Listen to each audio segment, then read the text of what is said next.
A Little Life by Hanya Yanagihara. This book was published in 2015 and was critically acclaimed for because it serves as a great literary piece. And the story is about um, four friends who lives in New York and about to be graduated, and they live combined in this New York apartment, and they have just graduated, so that means that they have to live combined because New York is expensive, and and they have their own personalities as four people would have different they have different personalities, have different ambitions, they have their struggles. One has more than the others, and these four friends are uh, trying really hard to do whatever they want to do in their life and are very ambitious, very brilliant people. And the four friends are Jude, Willem, um, Malcolm, and JB. So these are the four friends, and Jude is a brilliant, intelligent, and studying law, and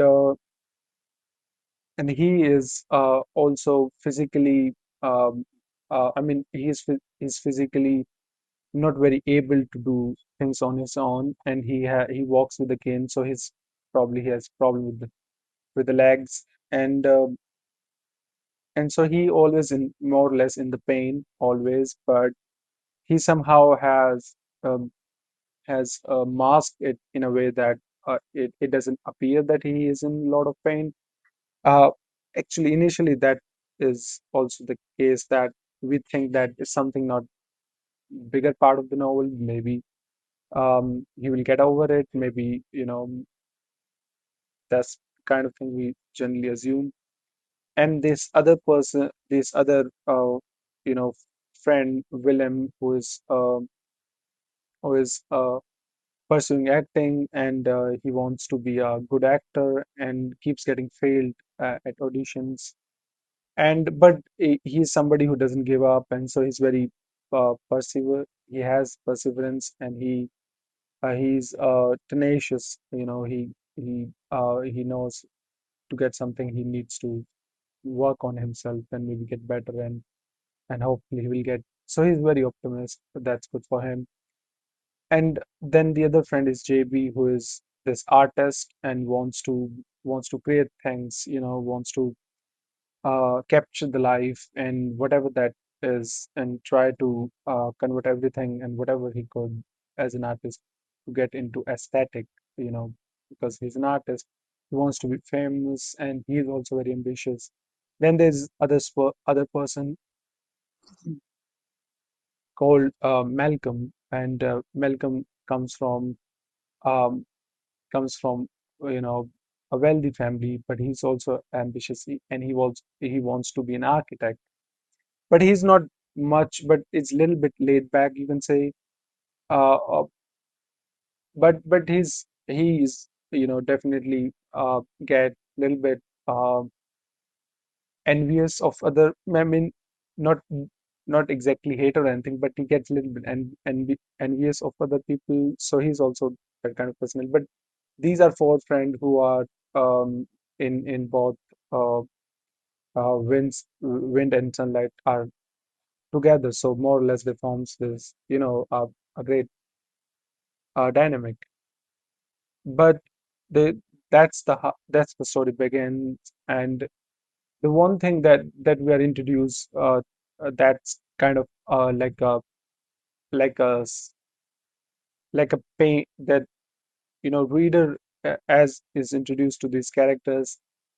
There's bigger part that takes the place in the novel, and that is the pain of Jude. And more or less they start their life, they begin their career, and they start getting more and more prestige and reputation as what they do. And since Jude is very brilliant and intelligent and deals in litigation, and he what he does is he's very disciplined and really brilliant. Although brilliant is understatement, he kind of embodies that success of being a good lawyer, the successful story of a lawyer, and he becomes that. Everybody starts respecting him, respecting him, and because he is a good lawyer and great with the stuff of litigation and all. And then there is this person called Willem, who I just said was pursuing actor, but also start getting little work here there. Initially was very rejected, but he's tenacious. He goes after the thing, so that he gets a little bit success here and there, and so things are working for him.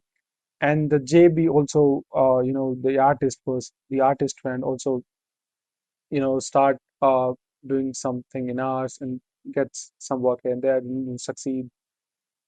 And this the architect friend is not getting that much work, is not that successful, and as I've said, get little uh, envious envious of others friends successes. But the other part is that Jude, who deals with pain because he walks with a cane and has problem with his leg, and he's constantly in pain. But the one thing that happens is that he's very great at hiding it, and doesn't like to tell anything to anybody else about that particular thing, that his leg is paining and he couldn't walk properly, and that pain is increasing. And I think that, but somehow the William and this Jude becomes more closer, and their friendship gets deeper as we move across the story. And the other thing is that the story somehow, as because the pain is introduced at the beginning, and we think that maybe with time it would have a something, it would have a better effect. Maybe he will get over it, and maybe he will not have it anymore or whatever. And he doesn't even the Jew doesn't even consult other people, and so the so this is this whole story is based in New York, and New York is this metaphor for success. We anybody thinks that anybody who wants to be get rich, and that's the place everybody imagines to be in. uh, so the New York symbolizes great, symbolizes success, and that really is the evidence of that you have made in America. That's kind of, and especially being a lawyer, especially being an artist, that's the place people want to be. And especially if you're not especially you are the artist of that kind who deals with the art, and painting, the that kind of stuff. And so there is also back and forth in their friendship. Then once they usually depart, leave, and then they get closer, and then this back and forth in the friendship too. That's also a thing. But somehow the friendship between the Jude and William get more deeper and deeper, and that symbolizes that sometimes the people who are um, sometimes you are more likely to bond with, you know even among friends you have best friend, so that's kind of thing that these two people get together, and they have very deep friendship. And because Jude needs help, and Jude is getting in more and more pain with time, it's constant throughout. I mean, the concept of the very fact that he is in pain is constant throughout the novel and the story. But that it there is an increment of that pain throughout, and it gets more and more painful.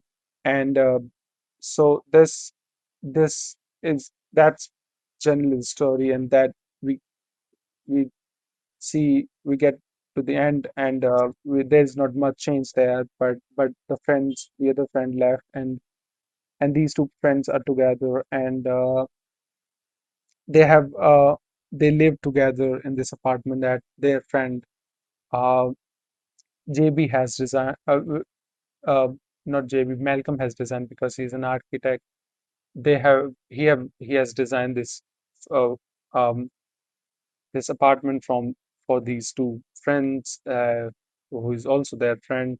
So they share that bond together, and uh, emotionally and mentally. So once that's story kind of like made it to the end. That's the whole thing. But I think this novel is the idea that why this novel is is important, and why this novel is something that one should pick up. Why somebody should even bother to pick a novel up, because this novel is different, and I mean, every novel is different from other, but I mean, I don't know what I'm talking. But the problem is that most novels are have a uh, traditional approach to storytelling, and this book kind of like takes a different route. And so for example, like if you read a lot of Russian literature, it's kind of that, but you can say that because it's very depressing. I don't know why somebody would pick it up and read it. One can have that question, but I think that sometime the the reality is more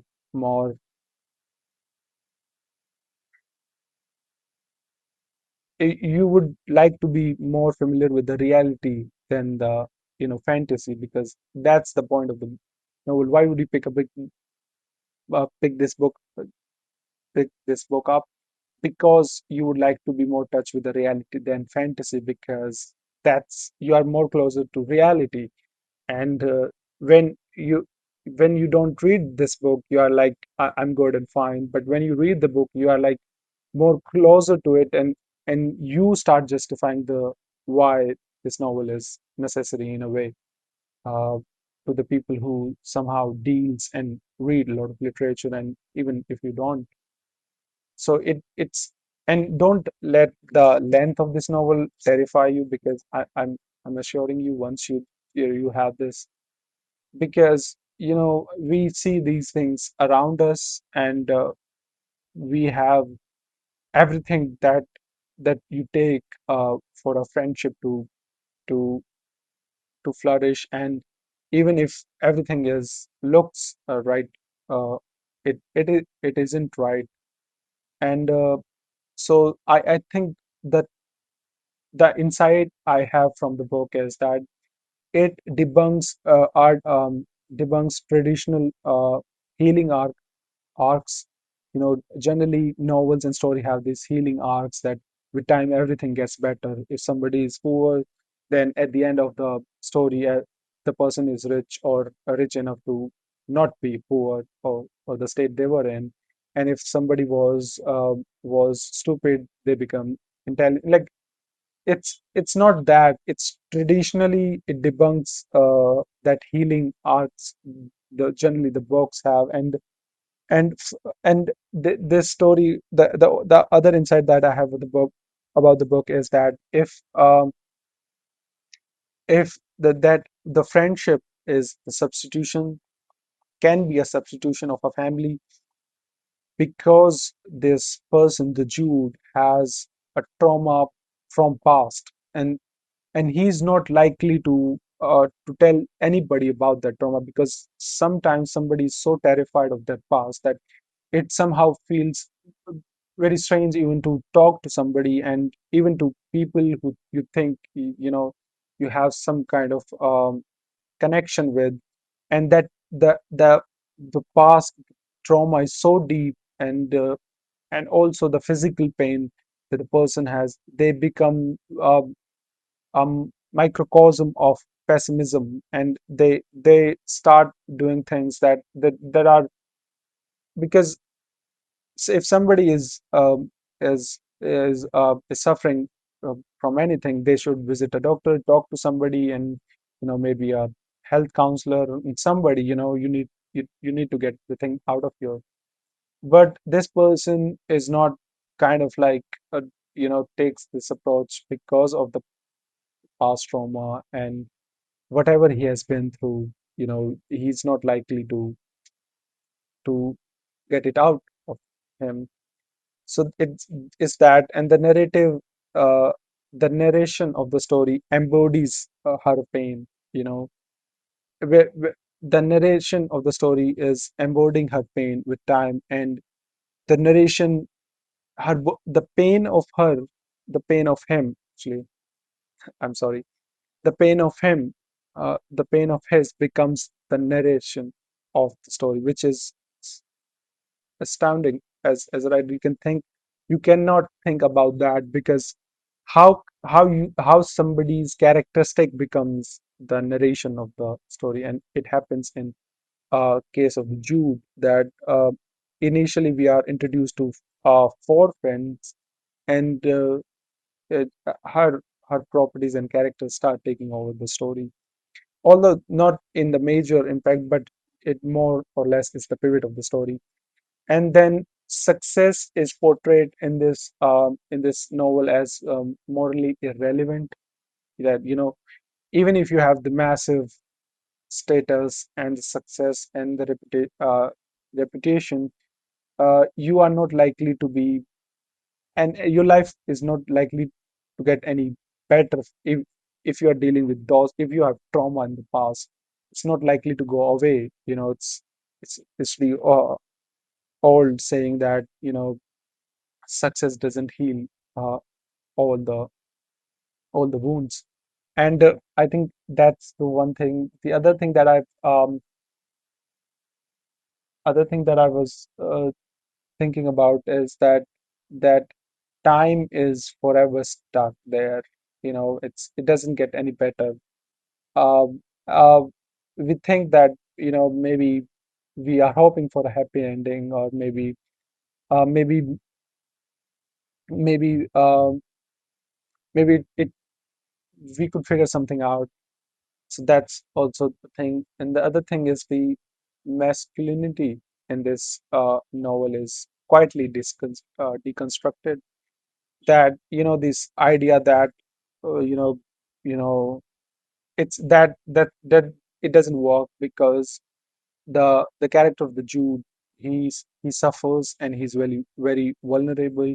He needs support. He needs other around him to help him, both emotionally and physically.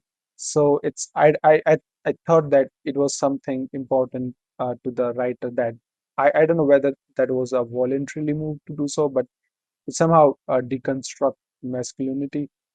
And so I think I've got this far, just explaining. Um, and the other thing that I have to explain is that the the s- it the dialogues, is very was is also very irrelevant compared to silence that this novel carries throughout. Because, and again, that the characteristic of silence from the novel also comes from the characteristic of this character Jude. And he is very silent all about about his past trauma, and about his physical pain, and all the growing pain he's enduring during the story. And so it also about that silence is more important than the dialogue. And so that's that's what makes this novel different from other traditional novel. And and the and the other thing that I was thinking about, this novel is not about what happens, what happened in the story, because we generally rush to the fact, which I think I'm doing in this video. I'm telling you what happens, but this novel is not about what happens. It's about what cannot be changed, what cannot be redeemed. what is this what, which is also pessimistic to the point, to the extent that anybody would be like, why we are dealing with this story. And the the novels and stories like these are a bit offensive to the people, but that provocation uh, uh, is needed to tell writer that you live in a reality, not a fantasy. A Little Life by Hania Yanagihara.